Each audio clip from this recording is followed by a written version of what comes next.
Welcome to today's information session, which is for new and existing childminders on developing the business side of your childminding service.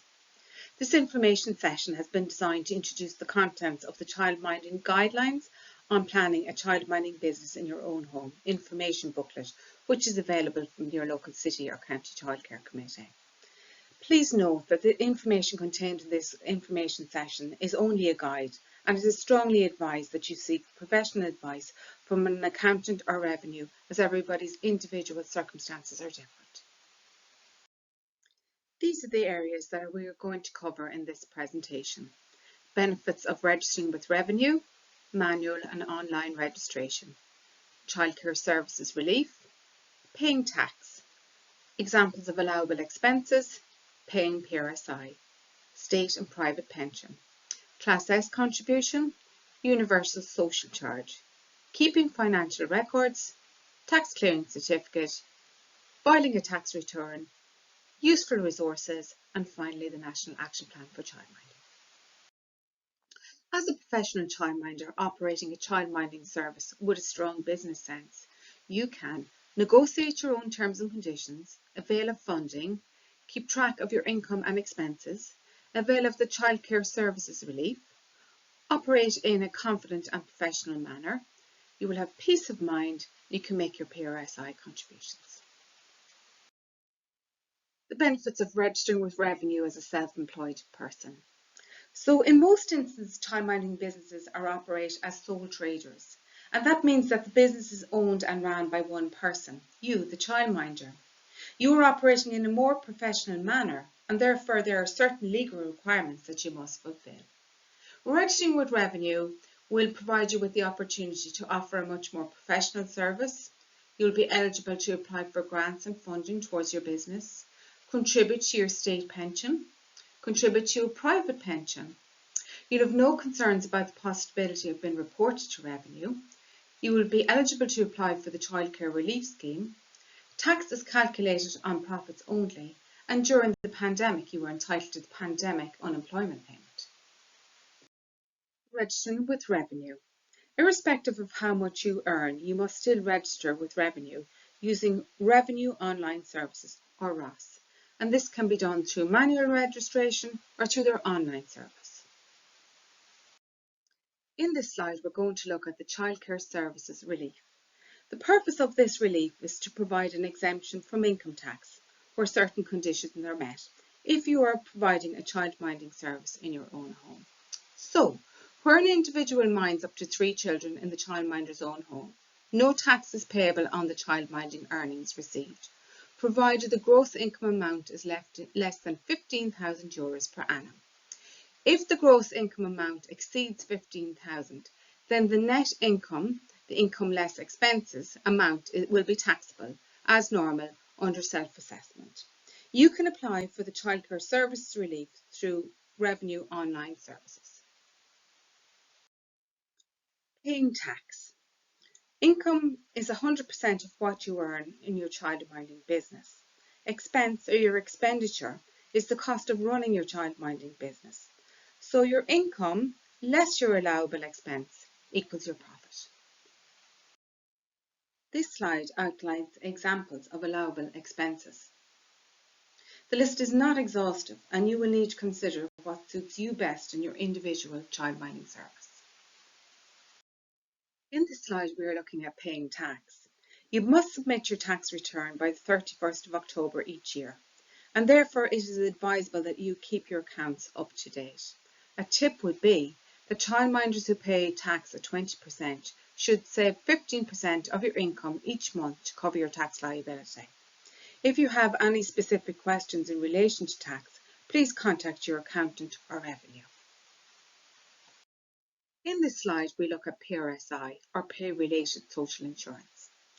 PRSI is collected by revenue as part of your income tax payment. Therefore, there is no need to make a separate payment. Regardless of your income, you will make a minimum payment of €500 per annum. PRSI is calculated at 4% of your profits. PRSI at 4% of your profit, or a minimum payment of €500. is your contribution towards your state pension, the contributory pension. Therefore, there is no need to make a separate payment. If you have paid all your PRSI contributions, you will be entitled to a maximum state pension per week. In relation to private pensions, you can make a contribution to your own private pension depending on your age and profit. These pension contributions will benefit from tax relief. The class of PRSI contribution paid by self-employed individuals is Class S. For more information on the individual benefits, click on the links on the slide or contact your local Citizens Information Centre. Please note that Job Seekers Benefit Self-Employed is a new benefit that was introduced in 2020. In this slide, we will look at the Universal Social Charge, or the USC, 2022. The USC is payable if the total income for a year exceeds €13,000. However, the USC does not apply to childminders who are eligible to claim the childcare services relief of €15,000 per annum.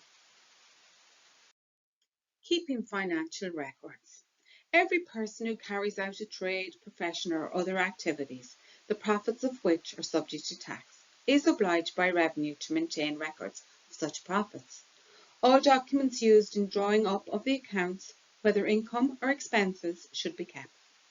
Financial records include all accounts, evidence, documents of all sums of monies received and spent. Financial records and linking documents must be retained for a period of 6 years. A person who fails to comply with the above would be liable to penalty. Please speak to your accountant for further details. Tax clearance certificates. In order to apply for some grants, you will need a tax clearance certificate in your own name. A tax clearance certificate can be requested by contacting Revenue. Filing your tax return. As mentioned earlier, your tax return must be filed with Revenue by the 31st of October. This can be done either manually or online. There are many resources and supports available to you from your local city or county childcare committee on their websites or by request, such as guidelines on planning a childminding business in your own home, a guide to becoming a childminder, childminding sample policies and procedures, childminding sample record keeping forms, TUSLA registration information for childminders. All resources are available on our dedicated childminding page, the link for which can be found on the next slide. For further information on these resources, please contact your local city or county childcare committee. This slide will provide you with useful web addresses. If you click on the logos, the links will take you directly to their web pages.